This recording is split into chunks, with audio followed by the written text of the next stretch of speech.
There's still no trace of Malaysia Airlines Flight 370, which went missing 239 people on board. To this day, we still don't know what happened to Malaysia Airlines Flight 370. For over 10 years, MH370's disappearance has stayed as one of the most disturbing aviation mysteries in history. This plane is lost in one of the most inaccessible parts of our globe. You don't fall out of the sky from 2 or 3 miles up there and walk away. But now, something seriously troubling has come to light. A last cryptic message, allegedly sent by a passenger a few minutes before the plane went missing, has been solved by AI. And what it shows is not just shocking, it's terrifying. This is not a farewell. It's a mix of numbers and words that shows something dark. Could the reality that authorities ignored for years be exposed by this message? Join us in this video as we go over the message's specifics. AI decodes the final message of MH370 passenger. On March 8, 2014, Malaysia Airlines Flight 370 went missing, carrying 239 passengers. Just about 1:20 a.m., the plane abruptly disappeared after taking off as scheduled. There was never a distress call, except for a few pieces of debris that washed up on the beach weeks later. There was no obvious evidence of the plane.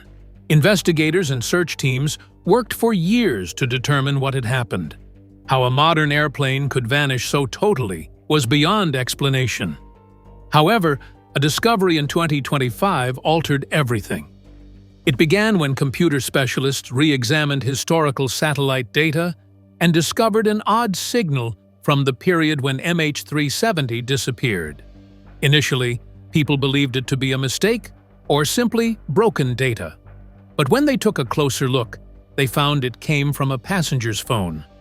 That passenger was an American systems engineer. He had worked on top-secret defense projects and was not even supposed to be on that flight. He bought his ticket only 12 hours before takeoff, using a special military contractor system. The message from his phone was heavily encrypted, using military-level security. The plane had no Wi-Fi and no known way for a passenger to send anything at that time. But somehow, his message was picked up by a European satellite that just happened to pass by. This satellite was meant for studying the climate, not tracking planes. Experts were shocked that anything could have been sent at all. Once the message was put back together and decoded, it showed a cry for help that allegedly reads, "They are taking us somewhere. Signal bad. Not sure we'll make it." It also showed strange data coming from inside the plane. It wasn't a regular text or email.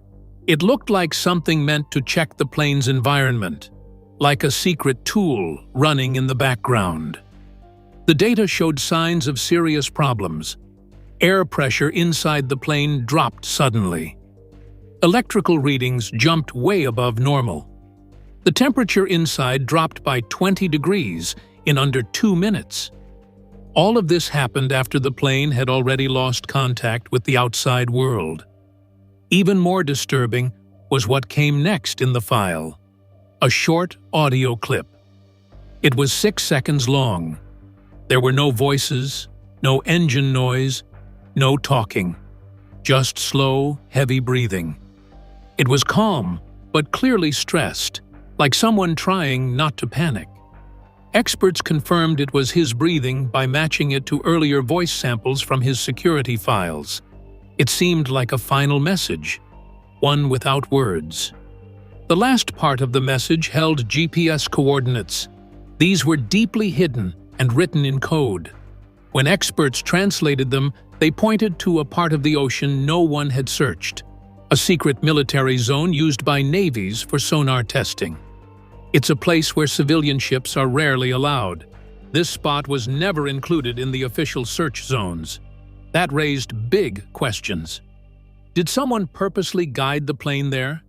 Was it left out of the search plan on purpose? Back in 2014, people had found unusual flight path simulations on the captain's home computer.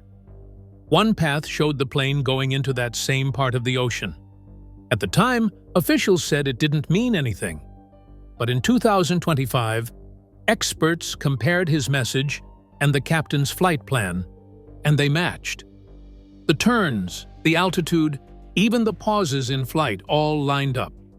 Then, something even more shocking came to light.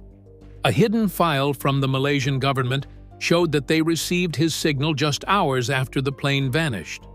But they called it a false alarm and buried it. Years later, when experts found that same message again, they realized it had been real all along. He had tried to send a warning, and someone chose not to listen. Just when it seemed the trail had gone cold, what new evidence sparked a fresh search for MH370 in 2025, and why did it suddenly stop again? Let's delve deeper. New clues, renewed hope, and lingering questions. In early 2025, a company called Ocean Infinity started a new search for Malaysia Airlines flight MH370. No one has ever been able to fully explain what happened to it. This latest search was done with a special deal made with the Malaysian government. The company would only be paid if they actually found the missing plane. That kind of deal is known as no find, no fee, and it means the team had a big reason to try their best. The search team used a very modern ship called the Armada 7806. This ship is part of a group of robot-powered ships owned by Ocean Infinity. This particular type of ship can operate in extremely deep water, up to 6,000 meters, and requires few crew members to operate.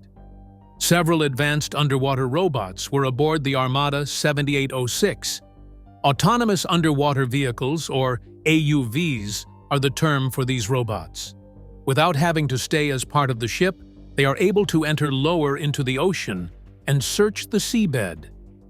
An area of the Indian Ocean, approximately 34.2 degrees south and 93.8 degrees east, was the focus of the initial phase of the search. This place is part of a region called the Seventh Arc. Many experts and researchers have believed for a long time that this is where MH370 most likely ended.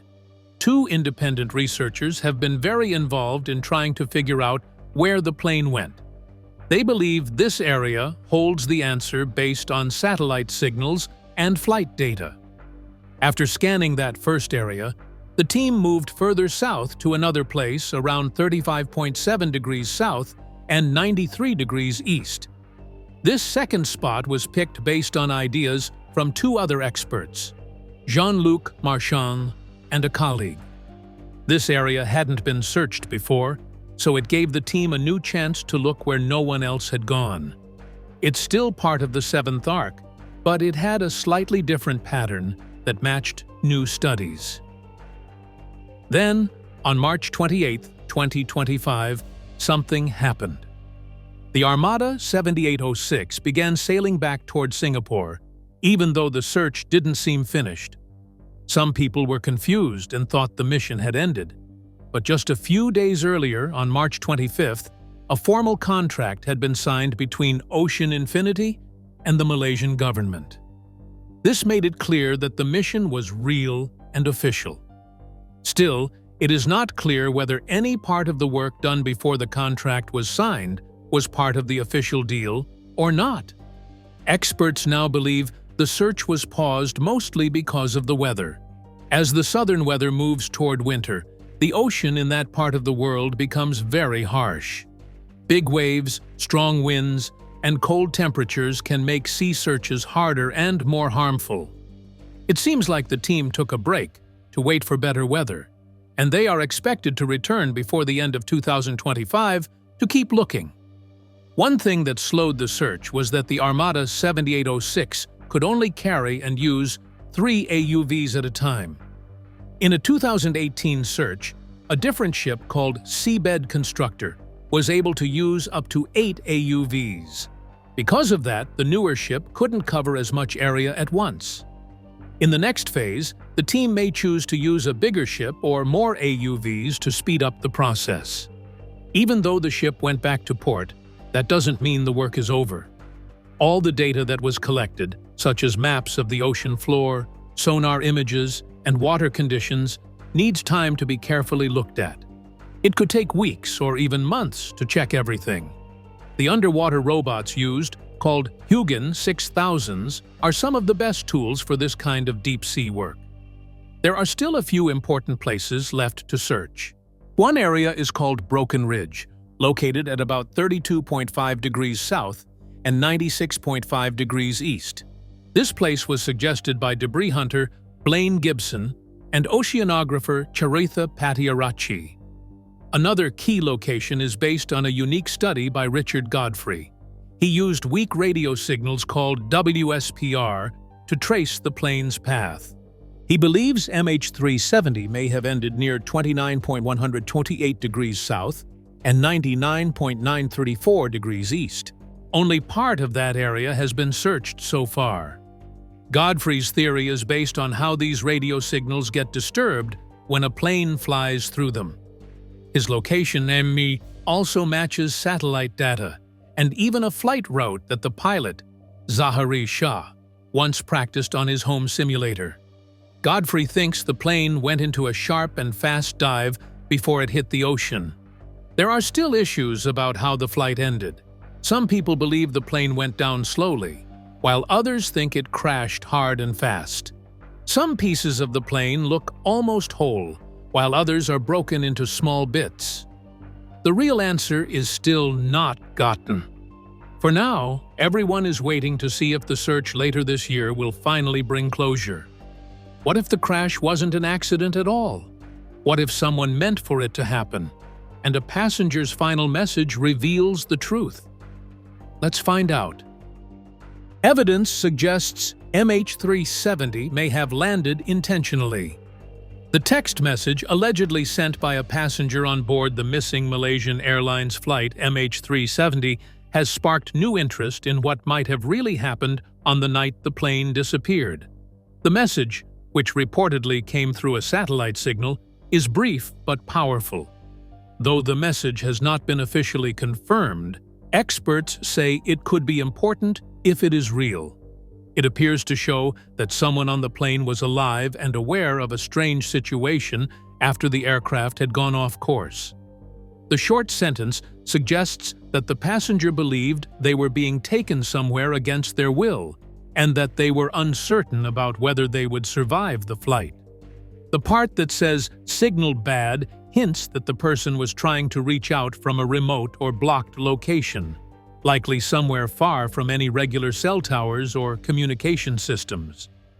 Some experts believe the message lines up with other data that has been found, such as signals from satellites that tracked the plane's movements for several hours after it vanished from radar. According to these signals, known as handshakes, the plane was still flying for more than 7 hours after losing contact with air traffic controllers. This supports the idea that the flight didn't just crash suddenly. It may have been flying toward a remote area, possibly under the control of someone who knew how to avoid being tracked. This idea becomes more believable when looking at other evidence, including new research done by a scientist from the University of Tasmania. The scientist has been studying data from the plane's flight path and debris that washed up on shores. His analysis suggests that the plane did not go down in a steep dive like many people once believed. Instead, he thinks it might have made a slow, controlled landing into the ocean, similar to how Captain Sully famously landed a plane on the Hudson River in 2009. This kind of landing would require someone experienced at flying a plane. That makes many experts think the plane was controlled by a pilot, possibly the captain himself, in the final moments. This supports a theory that MH370 may have been hijacked or deliberately redirected as part of a planned event. In fact, early in the investigation, Malaysian officials and even Australia's former Prime Minister Tony Abbott said they had reason to believe the crash could have been the result of a murder self-harm carried out by someone in the cockpit. Even more evidence comes from data the FBI studied from a flight simulator that belonged to the MH370 captain. The data showed a practice flight path that closely matched the actual direction MH370 took before vanishing. This means someone had possibly rehearsed this exact route before the night of the disappearance, strengthening the theory of a planned and intentional act. The newly resurfaced text message adds a powerful emotional piece to the puzzle. If it's real, it shows that someone on the plane had just enough time and awareness to try and get a warning out. Though short, the message paints a picture of fear and confusion, suggesting that passengers may have been aware of what was happening and knew they were in danger. Some people remain unsure about the message's truth, as it is hard to prove where it came from or who sent it. But experts in aviation and satellite data say even uncertain clues like this can help point researchers in the right direction. They say the message might be matched with data from satellite logs, call records, and mobile device activity to see if it fits into the timeline of the flight. People close to the investigation believe the message deserves to be looked at carefully and not ignored. When combined with the rest of the information, satellite signals, recovered debris, and computer data, it could give search teams a better idea of where to look next. For the families of the 239 people on board, the mystery has been painful and long-lasting. But small pieces of evidence like this text message may offer new chances for answers. Could the latest research finally explain why MH370 vanished and point to a deliberate act behind the crash? Let's learn more. Growing theories and new studies of MH370.